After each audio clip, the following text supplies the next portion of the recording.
tell me if this sounds familiar. You wanted something, you worked for it, you got it, and then, almost immediately, you started thinking about the next thing.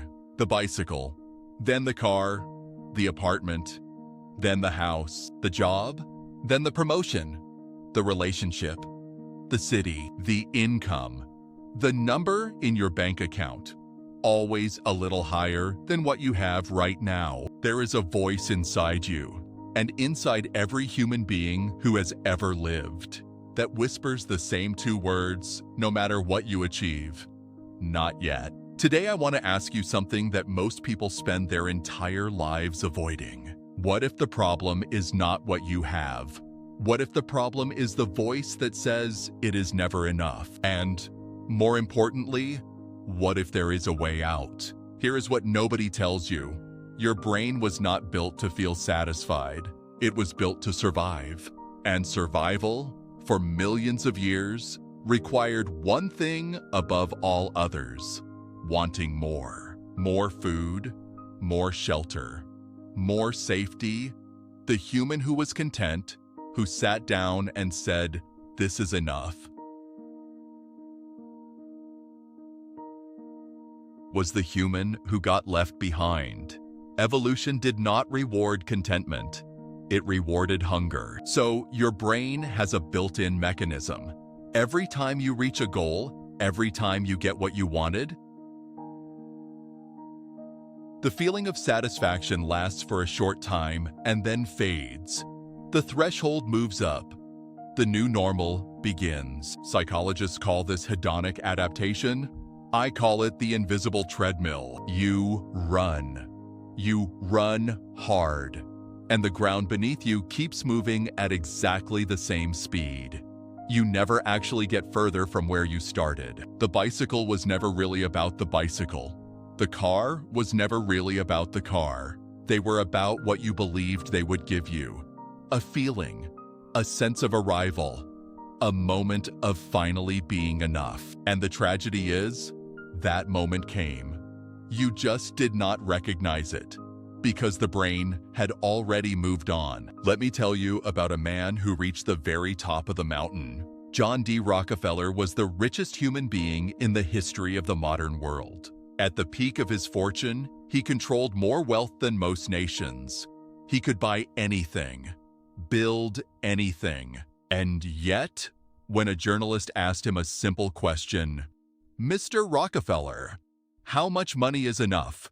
he looked at the man calmly, without any hesitation, and said, "Just a little bit more." Think about that for a moment. The wealthiest man alive, and still, just a little bit more. He was not unusual. He was not broken.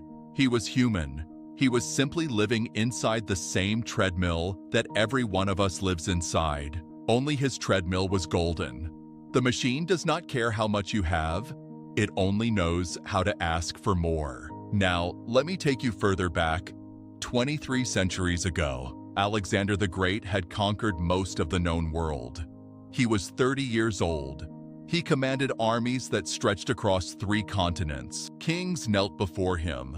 Cities surrendered at the mention of his name. And yet, he had heard of a man living in a barrel, a philosopher named Diogenes, who owned nothing. No house, no money, no furniture. He slept on the ground and ate whatever he could find. Alexander was so curious that he traveled personally to meet him. He found Diogenes lying in the sun. Alexander stood over him and said, "I am Alexander, the King of Kings. Ask me for anything you desire, and I will give it to you." Diogenes looked up at him, without standing, without bowing, and said, "Step aside. You are blocking my sun." Alexander's generals expected him to be furious. Instead, he was silent for a long moment, and then he said, "If I were not Alexander, I would wish to be Diogenes." The most powerful man in the world, standing before the man who wanted nothing. And he was the one who felt small. Do you understand what that means? Diogenes did not reject wealth because he could not get it. He rejected the need for more because he understood something that Alexander, with all his power, had not yet learned: that a man who needs nothing fears nothing, and a man who fears nothing is free. There is a story, very old, from a time when wisdom was passed not through books, but through conversation. A young man sat among a group of students before a great teacher. The teacher looked around the room and asked a question that seemed simple. "Tell me, who is truly rich?" The students answered immediately, "The man with the most land, the man with the largest army, the man whose name was known in every city." Each answer came quickly, confident, obvious. The young man said nothing. The teacher turned to him. "And you? Who is rich?" The young man thought for a moment, then said, "The rich man is the one who rejoices with his possessions." The room was silent, not because it was a difficult answer, but because it was so simple. And yet not one of them had thought of it. The teacher nodded slowly and said, "Now you are wiser than kings." Think about that definition for a moment. Not the man with the most, not the man who conquered the most, not the man others envy the most. The rich man is the one who looks at what he has and feels full. And here is what that definition does not say. It does not say the man who wants nothing more. It does not say the man who stopped building. It does not say the man who gave everything away. It says the man who rejoices with what he already possesses, while he has it, while he is living it. You can want more and still be rich. The two are not enemies. The problem was never ambition. The problem is when ambition becomes the only thing that tells you whether you are enough. Now, before you misunderstand me, let me be clear. I am not asking you to live in a barrel. I am not telling you to abandon your dreams, burn your ambitions, or stop wanting things. That is not wisdom. That is defeat dressed up as peace. What I am saying is something very different. There is a difference between pursuing more and needing more to feel whole. A man who chases the next thing because he is restless. He is running from something. A man who builds towards something because he is full. He is moving towards something. The first man will never arrive. The second man already has. So, how does a person actually do this? How do you step off the treadmill without stopping the journey? 3 questions. I want you to sit with them, not just hear them. First, what did the version of you from 5 years ago dream of having that you have right now? Write it down if you need to. The job, the relationship, the health, the knowledge, the freedom. It is there. You just stopped seeing it because you arrived so quietly you forgot to notice.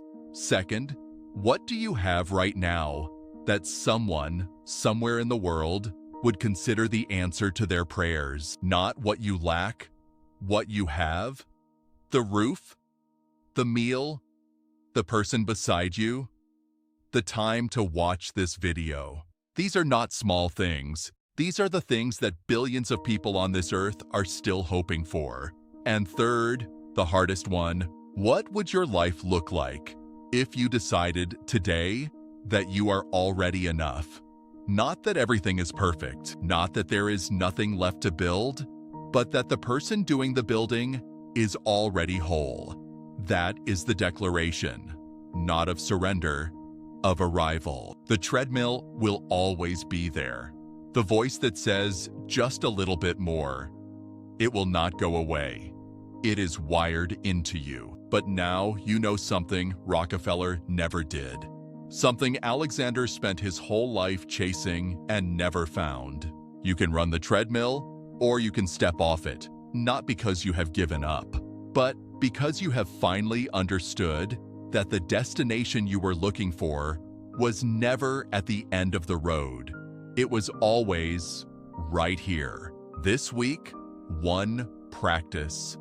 Every morning, before you look at your phone, before you check your list of things to do, name 3 things you already have that you once wanted. Not to replace ambition, to remember who is doing the wanting. I am Salomón. I will see you in the next one.